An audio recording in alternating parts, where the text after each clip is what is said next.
Guys, Arsenal have gone ahead to acquire funds to really sign either Douglas Luiz, and the other one is Ivan Toney. And fans have gone ahead to obviously left in divided opinion on who should obviously come in through to obviously come in the club of Arsenal, but they've gone ahead to suggest one player, and that is Douglas Luiz. Where have they gone ahead to acquire these funds to obviously sign Douglas Luiz? This is what we're here to talk about in here onto the Rokani Media Football. Welcome to the Arsenal News Show. This is the channel that brings you your latest news and information as far as everything is concerned. And we thank God for the gift of life. Tomorrow is Christmas, and hope you guys are really having fun wherever you are. And thank you for obviously supporting this channel. Continue to subscribe, guys.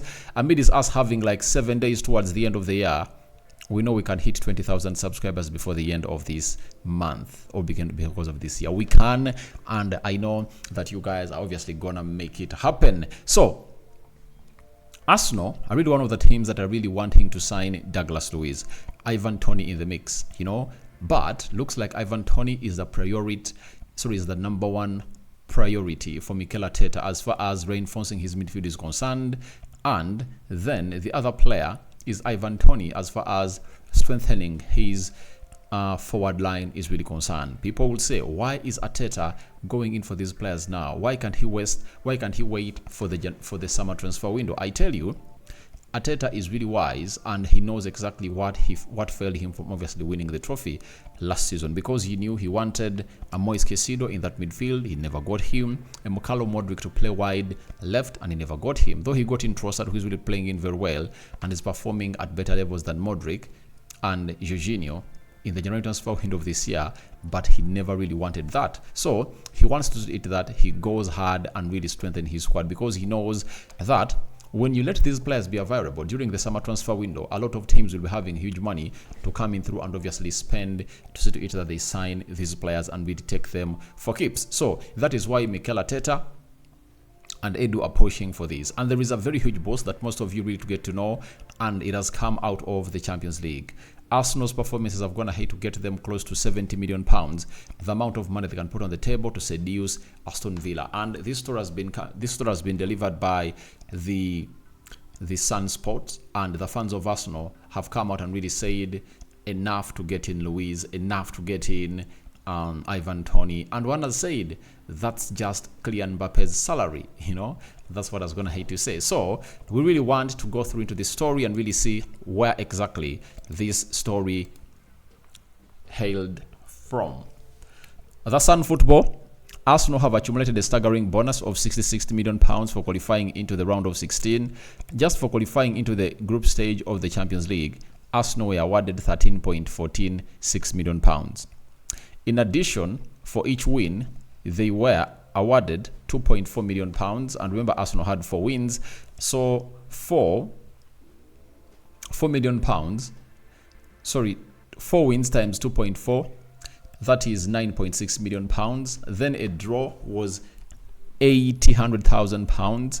And that draw really came in through when they are playing away with PSV. And that meant they had £10.4 million.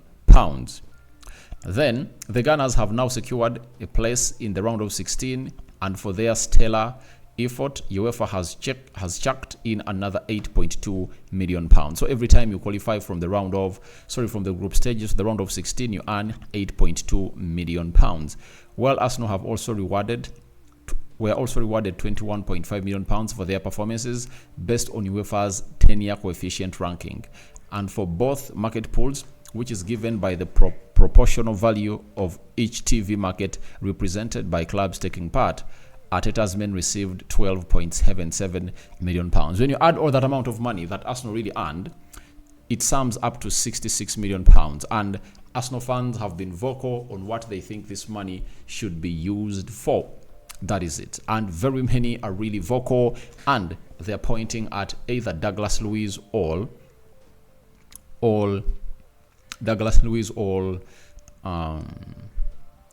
Ivan Toney. I won't shift my goalposts. I'm going to keep my words. I've always told you, Arsenal fans, that the most important player that you need, first and foremost, is a central midfielder. Why? Thomas Partey is really unreliable. and he is not always available when you need him. So that calls up for you guys to go in and really get in a player like Douglas Luiz. He can play as a CDM, he can play as a number 8, and imagine the midfield situation when Arsenal is having Douglas Luiz, Declan Rice, and Martin Odegaard. That will be one of the best midfields in the world, according to the stats that this guy is putting in through. That is Douglas Luiz at Aston Villa. You'll obviously come in through and do the needful. But when we put our ear to the ground at Aston Villa, they say they don't want to sell unless Arsenal coughs 112 million pounds. Now they've gone ahead to gather 66 million pounds. Can they obviously spend or add on more 60 to obviously get in this player? Because that's what Aston Villa want. They want a record-breaking deal for this guy. Remember, their highest selling player that they cashed in for was Jack Grealish at 100 million pounds. And for Douglas Luiz, they believe he should go for more. Having gone ahead to get in having gone ahead to get in owners who are really rich, and they're not really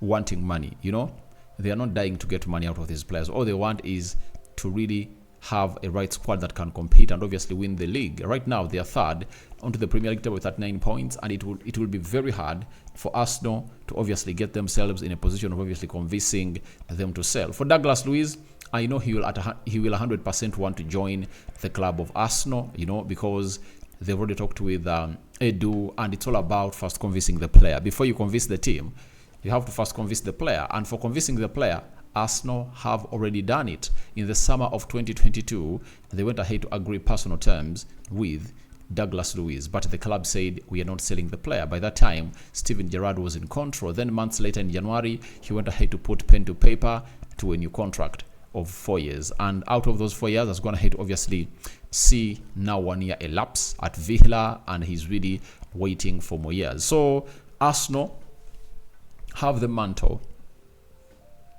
to take this player. Aston Villa have the mantle to say yes or no, but I think the player will never say no. When you look at how Arsenal is really performing, no player wouldn't want to go to Arsenal. Remember the Caicedo situation this year in January. He went ahead and really put out a public transfer request when he was at Brighton. Arsenal went in to make a first bid of, I think they first made a bid of 65 million pounds. It was rejected. They made a second on 75. It was rejected. Then later, they are planning to put in a bid of 80 million pounds, and they saw to it that they would have gone ahead to really damage their relationship in between them and Mr. Bloom, the owner of Brighton, and they said, all right, let's really not continue this, because they've gone ahead to show us that this player is not for sale, and we shouldn't be so rigid onto this. So guys, that is it about Douglas Luiz, but Arsenal are really having 66 million pounds into their pack to obviously get this player, and every time they proceed, they might get lots and lots of money. And I tell you, that's why a team can really earn 130 million pounds from the Champions League if at all they reach the final or win it. So that's all about the Arsenal deal. But other fans are really calling in for Ivan Toney. They say, get me Ivan Toney. But before you say about Ivan Toney, ask yourself yesterday, how many clear-cut chances did you create for your number 9? A player like Douglas Luiz comes in at Arsenal with lots of things. He comes in with goals, set-piece threat, and he's a creator, because he's a press-resistant player that will obviously create magic, He brings in intensity. Just imagine yesterday, around the 60th minute, you take off Kai Havertz and get on Douglas Luiz, That means you're going to boss that midfield. It's like we're having another Declan Rice into the team, And they almost operate at the same wavelength, but Douglas Luiz is a more talented player than Declan Rice, and Douglas Luiz never down tools. So he's a very good player, free kick specialist, and he'll obviously create lots of magic into that area of the opponent. So I really anticipate that Arsenal would have gone in for Douglas Luiz first. Then they need to get in a right attacking midfielder where Bukayo Saka plays. I've always been reiterating about that. Hope it doesn't become boring, but I think those are the first two signings that Arsenal should make before they obviously go in for Ivan Toney. And when you look at Arsenal, they're having lots of attractives for Douglas Luiz to come there and join them, because there is a Brazilian community that has been built at Arsenal that is Gabriel Magalhaes, Gabriel Jesus, and Gabriel Martinelli. That community is really good and is really giving them a way to go to obviously coming through and do the needful for the side of Douglas Luiz. That's another attractive factor as they meet at the Brazilian national team.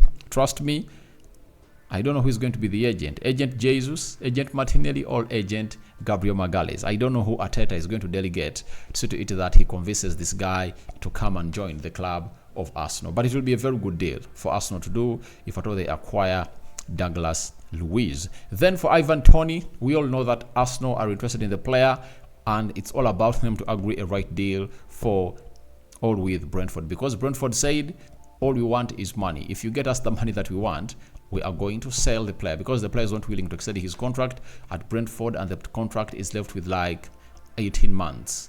He reaches the summer at Brentford, he'll be left with 1 year on his contract, and you cannot come out and obviously play what we call a lottery, you know, because it will be like a bet. If you don't sell him in January, what if he doesn't perform well towards the end of the season? Sorry, throughout the last 6 months of the season. And that means his price will obviously fluctuate. You wouldn't like that.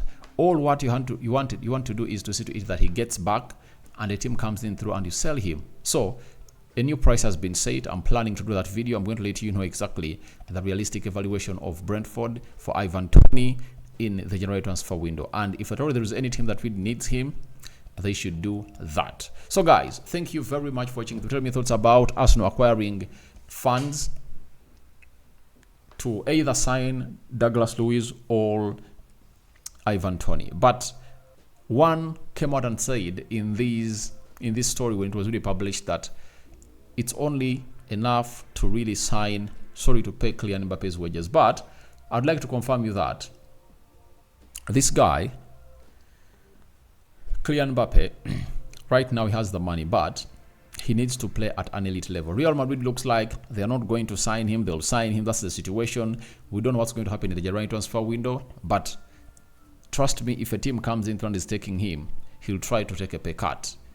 I think no team in all football is going to pay him that amount of money, because does he really make the financial sense in that? Because the reason as to why PSG went ahead to pay him that amount of money was because they wanted to keep him around. You get? But are they really willing to obviously continue paying him at that level and keep him? And is the player willing? Because to me, he's the best player in the world, and he just needs to get either to Real Madrid, Liverpool, Man United, Arsenal, Man City, and you'll see the best of him. So your thoughts onto that are welcome in the comment section below. We sign out for now. See you later. May the living to God bless you abundantly. Rokani David remains my name. Merry Christmas and a Happy New Year to the viewers of Rokani Media Football. And this is the third video of the day. And Barakallahu Fikum to the Muslims. Ciao, ciao.